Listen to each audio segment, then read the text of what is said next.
Cut. Halo.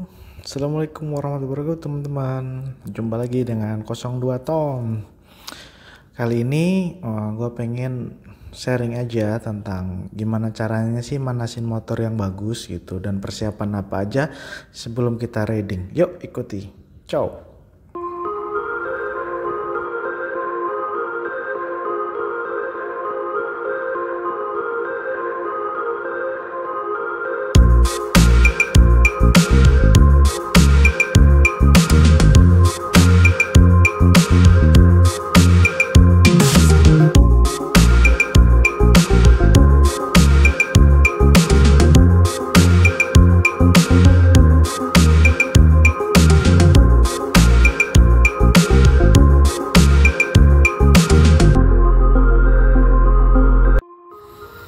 Oke, kebetulan motor yang gue pakai kali ini adalah Yamaha Vixion, dimana di situ ada area radiatornya, kemudian ada kelistrikan injeksi, dan kemudian di sini juga ada perangkat-perangkat elektronik yang berbeda dari motor-motor lainnya. Ini radiatornya motor Vixion yang bedakan.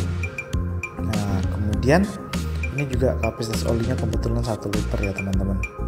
Nah, apa saja yang penting kita lakukan nantinya sebelum kita ngecek? Yuk check it out. Ikuti terus ya teman-teman, apa aja itu.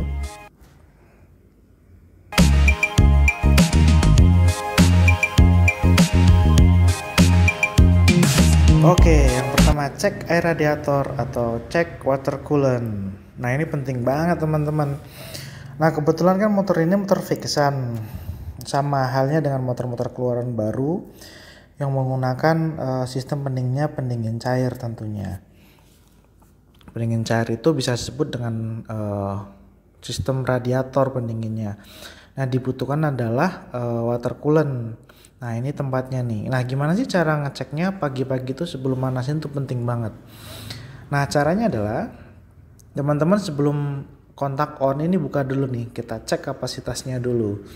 Putar ke kiri, kita lihat tuh. Kalau masih penuh berarti menandakan motor kita aman, tidak ada kebocoran dari air radiator itu. Nah, tentunya kalau itu kita tutup kembali yang kencang, kita putar tekan, terus kita putar ke kanan lagi. Pastikan kencang ya teman-teman, jangan sampai nanti air radiatornya tumpah. Nah, itu. Kemudian yang kedua, cek volume oli. Nah, oli ini penting banget teman-teman. Tentunya sebagai pelumas ya. Nah, tempatnya tuh di sini. Ceknya gampang kok, teman-teman tinggal putar yang tutup hitam itu, terus dilihat kan di situ ada indikator bahwa oil penuh dan oil berkurang. Nah, kalau sampai berkurang itu teman-teman wajib untuk mengganti olinya untuk menggunakan yang baru. Nah, karena ini Yamaha, biasanya sih Yamaha menyarankan menggunakan Yamaha Loop, tapi boleh juga teman-teman menggunakan pelumas-pelumas yang teman-teman sukai, tentunya punya referensi sendiri-sendiri. Dan itu juga tidak ada paksaan, yang penting adalah orinya baru ya teman-teman. Dan sesuaikan kebutuhan. Kalau untuk kebutuhannya harian ya kita bisa lihat yang kebutuhan harian yang kilometernya banyak. Yang ketiga sekarang, cek kondisi rem dan tekanan ban. Nah, ini tuh penting banget. Jangan sampai dong kita jalan terus kemudian remnya ini nggak berfungsi. Jadi sebelum jalan kita cek dulu nih ya, rem, terus tekanan ban. Pastikan ban itu keras tapi tidak terlalu keras teman-teman. Jadi secukupnya aja. Kalau teman-teman sudah biasa mengeceknya pasti tahulah kondisi yang bagus gimana bannya itu. Yang penting jangan terlalu lembek. Keempat, cek kelistrikan teman-teman.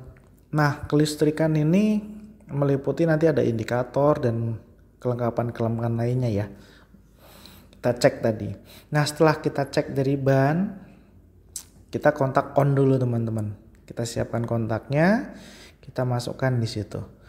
Nah, sebelum itu kita kill-nya kita on dulu, terus kemudian kontak kita on kan. Nah, itu ada indikator, ada 2 indikator untuk aerator dan check engine. Nah, pastikan teman-teman sebelum start itu pastikan kedua indikator itu mati duluan, baru kita pencet starter. Itu penting banget. itu untuk menjaga keawetan dari sistem injeksi. Kebetulan kan Vixion ini injeksi gitu, jadi itu wajib teman-teman patuhi. Dan inilah kalau klakson sih pasti nyala ya teman-teman. Nah ini karena peraturan kita terbaru kan sejak 2015 ke sini, nah lampu tuh wajib nyala di lalu lintas. Nah sebelum berangkat alangkah lebih baiknya kita cek dulu, yang penting nyala kan. Nggak mau dong tiba-tiba kena semprit di jalan gara-gara lampu padam, ya kan? Nah itulah, itu sih langkah-langkah awal sebelum kita nyalain motor. Nah setelah nyalain kita tunggu teman-teman mungkin 1-2 menit untuk langsam ya, motornya stabil gitu. Biasanya kan kalau di starter tiba-tiba motornya itu RPM tinggi, nah tunggu sampai stabil dulu. Oke? Selanjutnya teman-teman kita cek rem dan rantai. Nah ini penting banget, tadi kan rem depan udah kita cek, nah sekarang kita cek untuk keadaan rem belakangnya. Tentunya nggak mau dong rem depannya pakem tapi rem belakangnya nggak pakem. Tentunya untuk menunjang keselamatan kita atau safety itu kurang. Nah gimana sih cara ngeceknya? Gampang kok, tinggal teman-teman tekan-tekan gini. Kalau tekan-tekan ini keras berarti itu menandakan berputar atau berfungsi dengan baik. Dan pastikan juga bannya tidak terlalu kencang ya teman-teman, atau biasanya seret, kata-katanya situ, wah seret nih remnya nih gitu. Nah kemudian rantai teman-teman, pastiin teman-teman rantainya jangan kering. Nah juga jangan terlalu kendor. Kenapa sih sebenarnya jangan terlalu kering? Karena kalau kering, kalau terhentak biasanya gampang putus teman-teman. Nah gimana caranya biar nggak kering? Ya teman-teman menggunakan pelumas rantai tentunya yang bagus. Jangan menggunakan oli bekas teman-teman, saya nggak menyarankan sih, karena kalau oli bekas itu biasanya menambah kotoran di situ. Alangkah lebih baiknya menggunakan yang direkomendasikan. Oke, nah ini yang paling penting, keenam, STNK. Nah teman-teman nggak mau dong jalan kemudian lupa STNK-nya. Nah kalau STNK-nya ini berfungsi ya untuk keamanan aja sebenarnya, bahwa membuktikan motor kita itu resmi gitu di jalanan. Nah ini bentuknya STNK. Teman-teman jangan sampai lupa, pagi-pagi cek tuh di dompetnya, mungkin di tasnya. Pastikan kalau STNK ini teman-teman dibawa. Nggak mau dong tiba-tiba ada razia polisi yang bertujuan untuk mengecek kelengkapan kendaraan, teman-teman nggak bawa. Ya pastikan juga pajaknya teman-teman hidup, jadi tenang waktu berjalan, ya kan? STNK ini juga pembayaran pajaknya bisa 1 tahun, kalau berlaku STNK-nya sendiri 5 tahun teman-teman. Nah ini yang terakhir, yang ketujuh, sarung tangan. Nah ini penting nggak penting sih, tapi kalau menurut saya sih penting, apalagi saya biasa berkendara jauh ya teman-teman, bisa ya 70 km lebih. Nah boleh, nah kalau ini tuh sarung tangan nggak bagus ya teman-teman, jangan dipakai. Ini sarung tangan buat masak. Yang kita rekomendasikan masuk sarung tangan itu yang seperti ini. Nah ini kita sarankan, cakep, bentuknya juga, fungsinya juga jelas, aman di tangan. 8. Sepatu ini karena peraturan yang baru, mungkin sepatu ini boleh juga menggunakan sepatu balap, boleh juga menggunakan pantofel. Yang jelas teman-teman disarankan peraturan yang baru itu menggunakan sepatu. Di sisi lain sih untuk menjaga keamanan. Uang, gak mau dong jalan tanpa uang, malu banget. Apalagi kalau sampai kehabisan bensin di jalan. Setidaknya uang buat jaga-jaga kita, mungkin beli bensin, buat makan di jalan, buat kebutuhan-kebutuhan lain yang tidak terduga ya.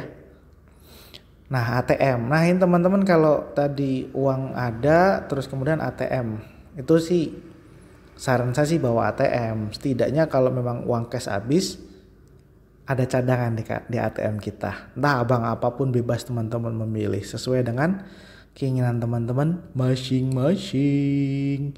Gitulah teman-teman. Pastikan ya, jangan lupa.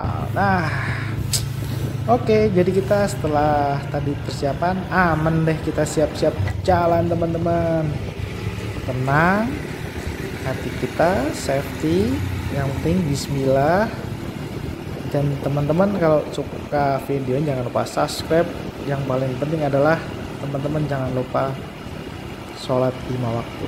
Oke teman-teman, salam riding, salam selamat. Assalamualaikum warahmatullahi wabarakatuh. Dadah guys, video selanjutnya, bye bye.